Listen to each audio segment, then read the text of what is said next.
Ladies and gentlemen, the United Nations Secretary General Antonio Guterres warned us that climate emergency was there. He was calling the Intergovernmental Panel report a file of shame and a litany of broken climate promises.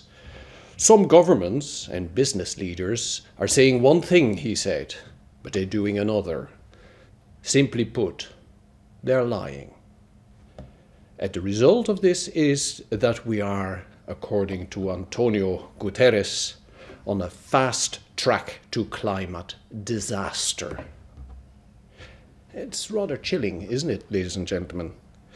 But it is neither fiction or an exaggeration. He's right. This is what science is telling us.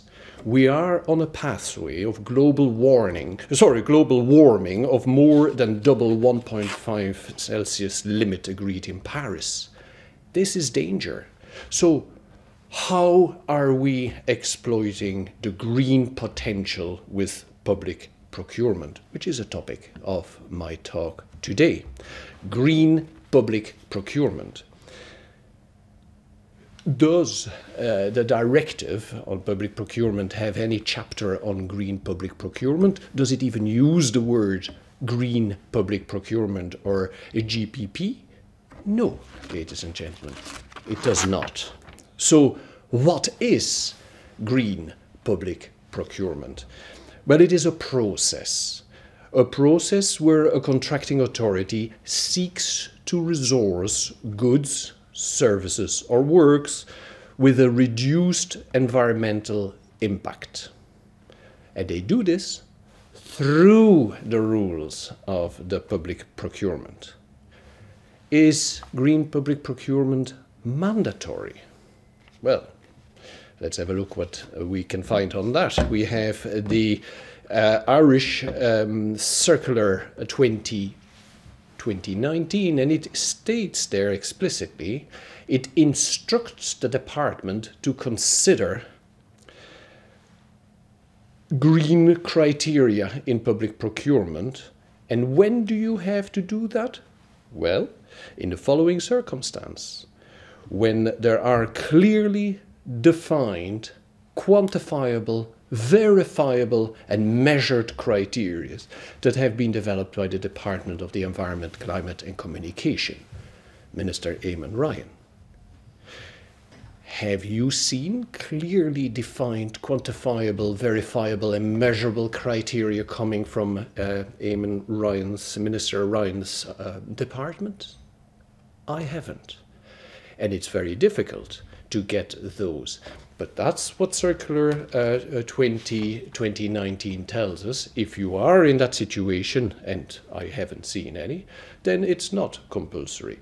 But if you go to the EPA Green Public Procurement Guidance for Public Sector document, which I would advise you to read, it's a very well put together document.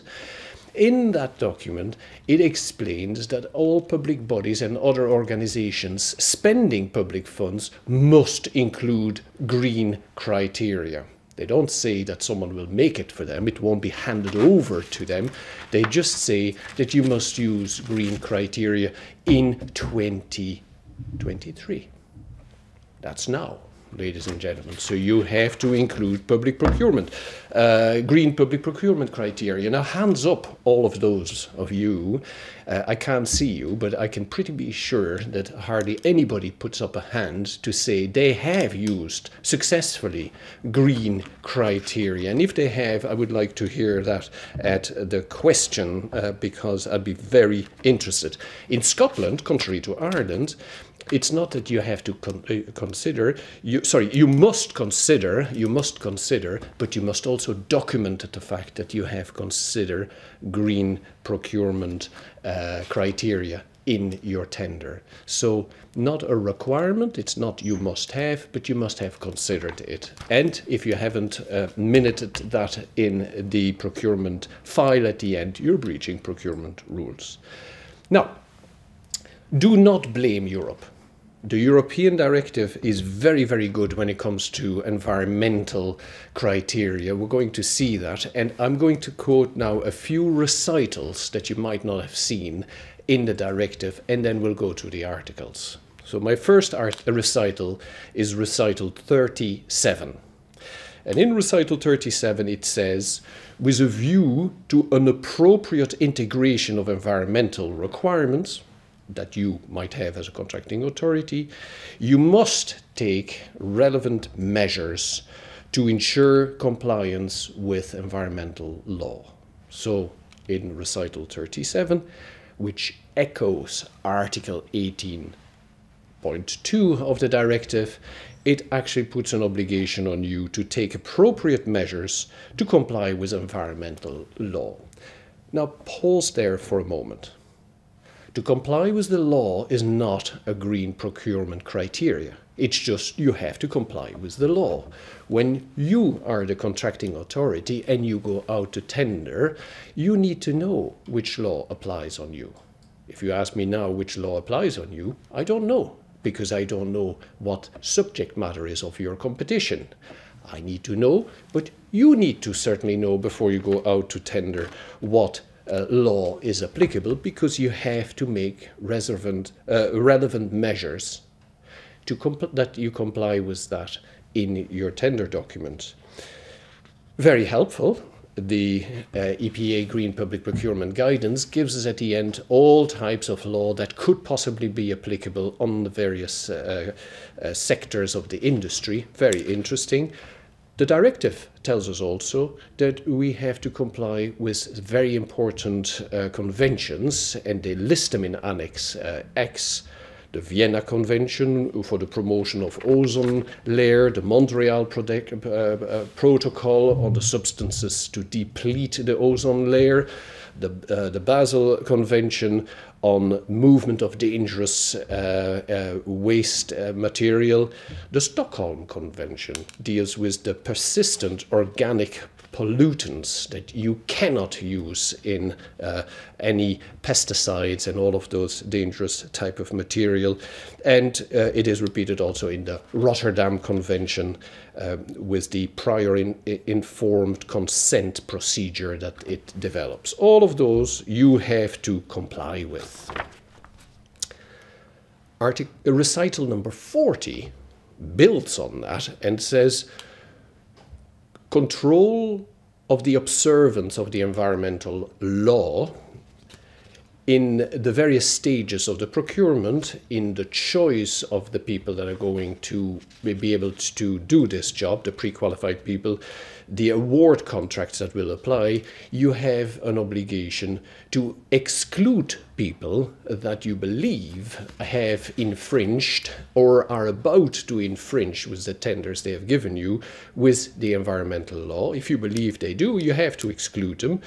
And if it's abnormally law because they have worked on principles, that they have done shortcuts, and you believe and you have grounds to believe that they have done so, you're entitled to ask questions, to ask clarifications, and then you are entitled to exclude them if they do not meet them. Recital 75 is a very important recital. It actually says if you have specific environmental characteristics in mind, you should be in a position to refer to eco-labels. And we'll come back to that in a few minutes, but it has to be linked to the subject matter of the contract, says recital 75.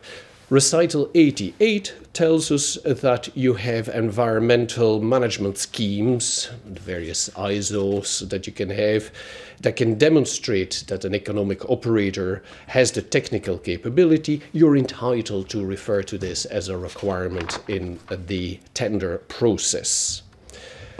Recital 93 gives us an example and says, depending on the services and depending on the products concerned, environmental aspects could include, it's only examples, but it's everywhere in the directive you find examples, could include, for example, whether the books were stamped on recycled paper.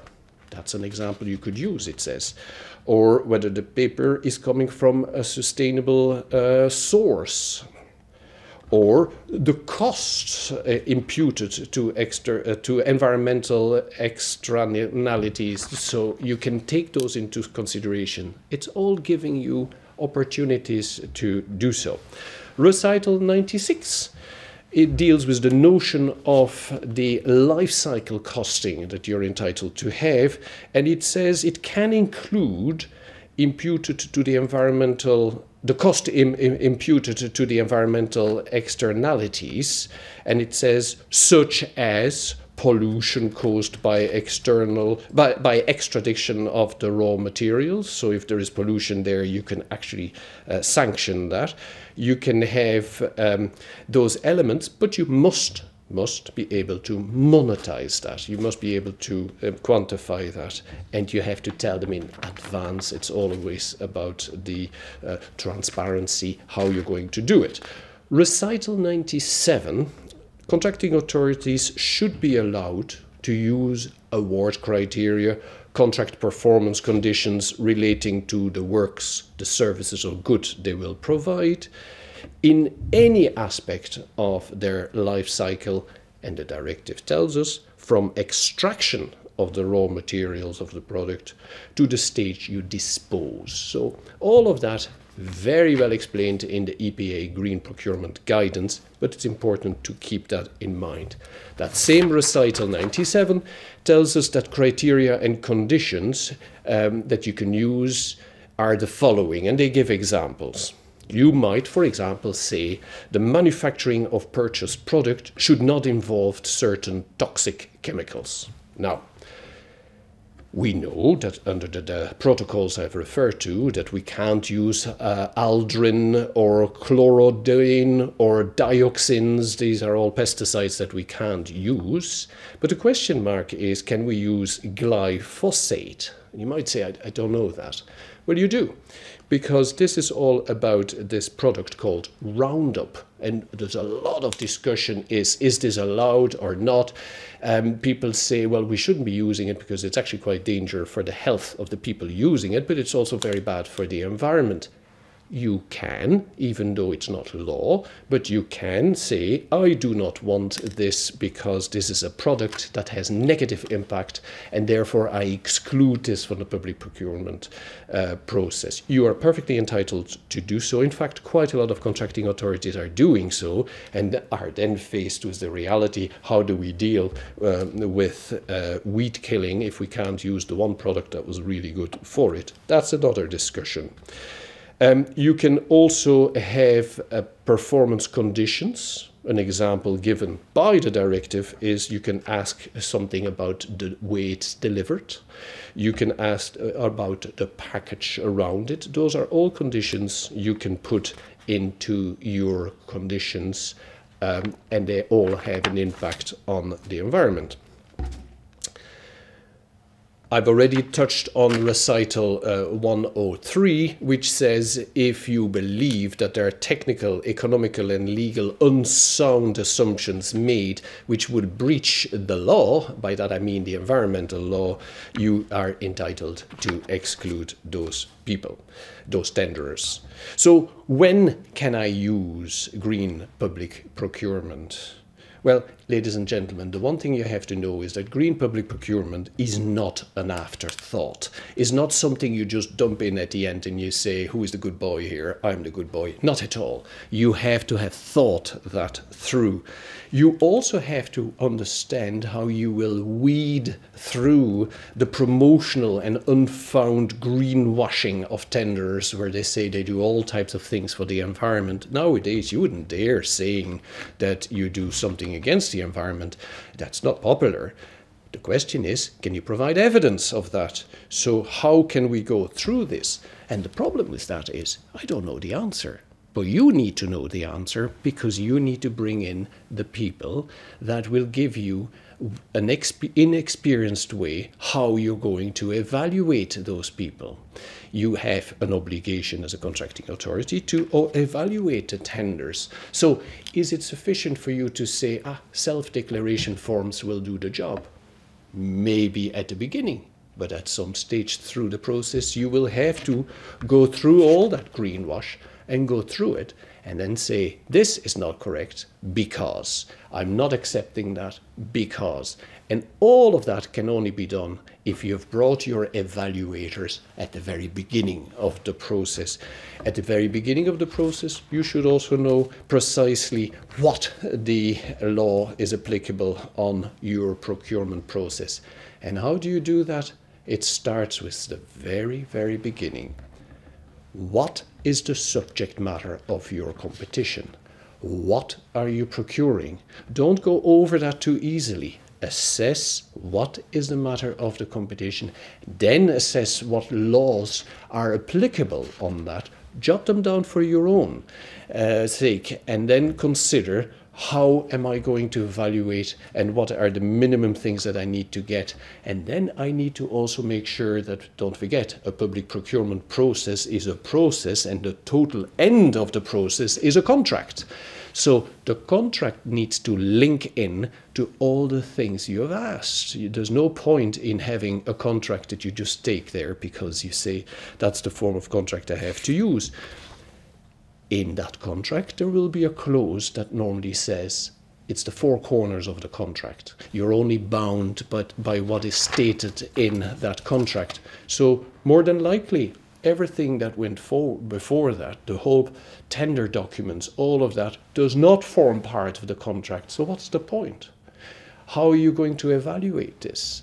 The public procurement doesn't stop once the contract comes in. Quite the contrary. The public procurement continues, as we know, thereafter, and you can't make changes.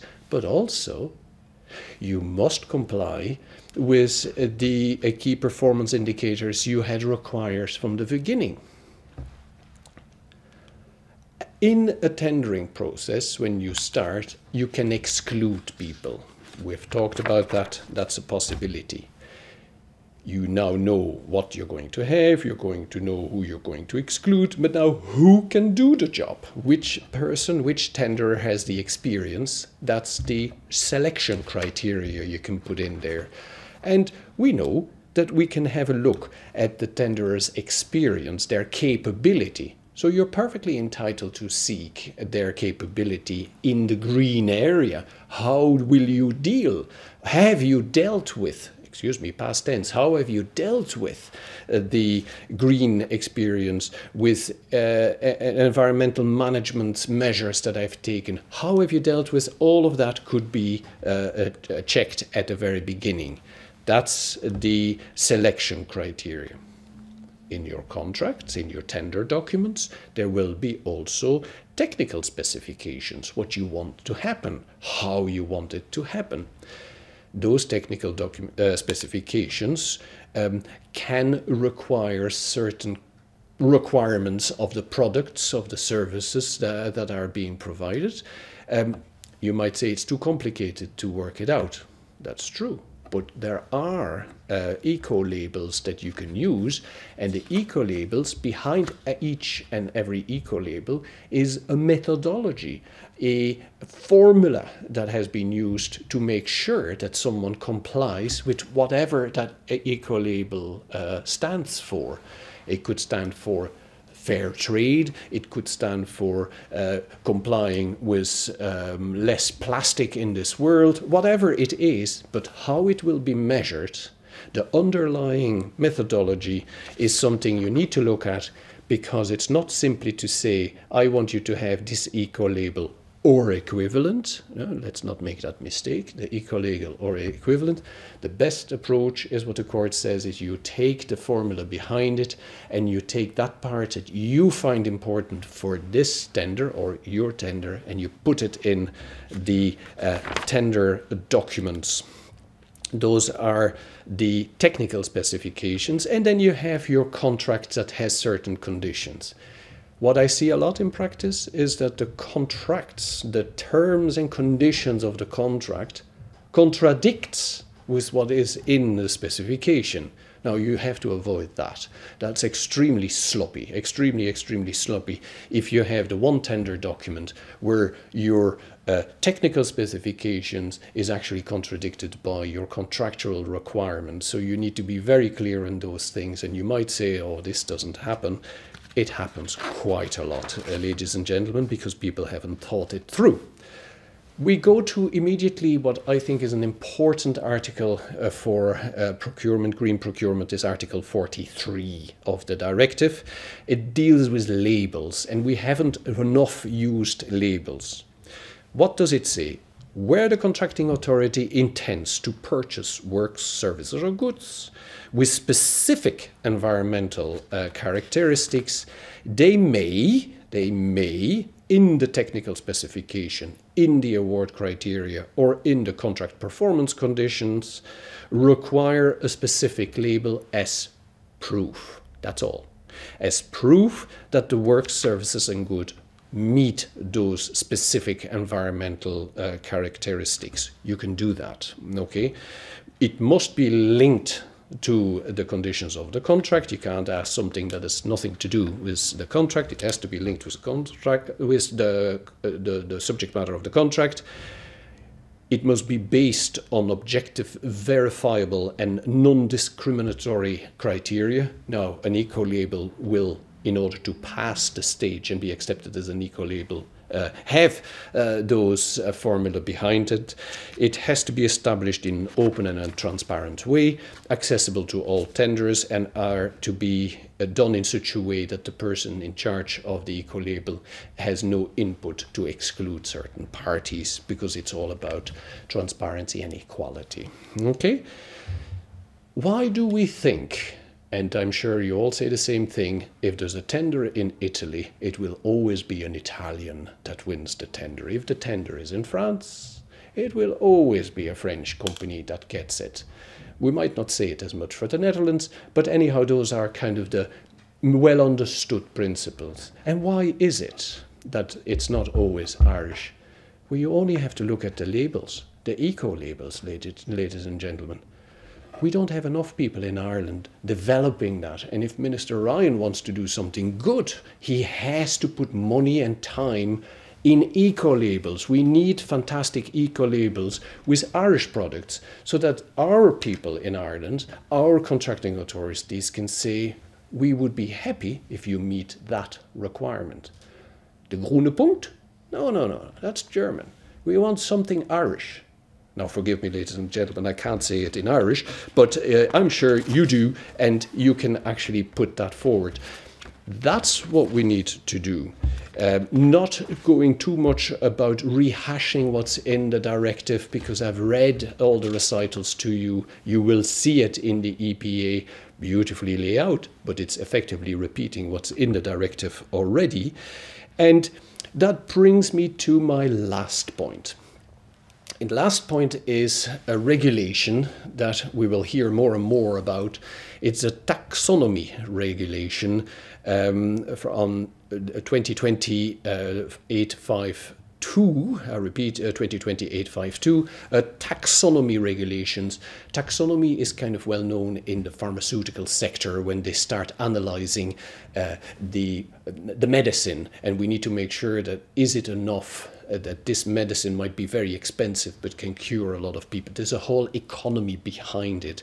Well, this is the taxonomy regulation law in Ireland on the establishment of a framework to facilitate sustainable investment. So what are sustainable investment is what that taxonomy regulation specified.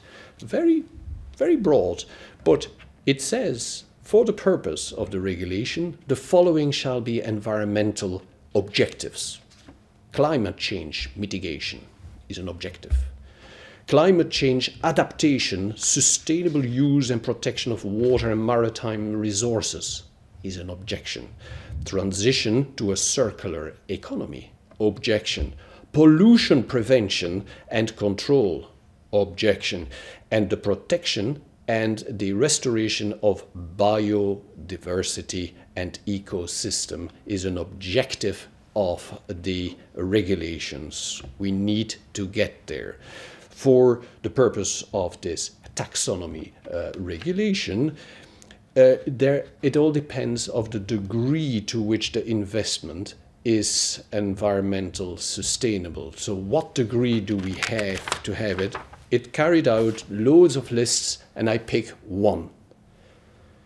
where it's appropriately built on a union labeling and certification scheme, and it takes into account the relevant existing environmental law. So now, ladies and gentlemen, we've gone around. Green public procurement is not written in the directive. It's not written there. You will not find green public procurement. Possibilities for contracting authorities to use environmental criteria, specific environmental criteria. In the past, it wasn't really possible, but now the directive is very clear. It is absolutely possible, and in fact, they will motivate you to do it. Will they work out an award criteria that is you can use for every procurement process? The answer is no. The work is with you. You need to think. You need to think what you need to have, what laws are applicable. You need to actually find out who are the people that you think can do the job, why is that so, who are the evaluators you will use, and then you have the eco-labels. The eco-labels will allow you to prove that someone can do it. You always have to accept or equivalent, because there might be a better option to take it forward. But, ladies and gentlemen, in essence, that is green public procurement. And please do something for the planet, because, as I said in the beginning, we are on a fast track of climate disaster, but it won't be the public procurement rules that will be the cause of that. Thank you.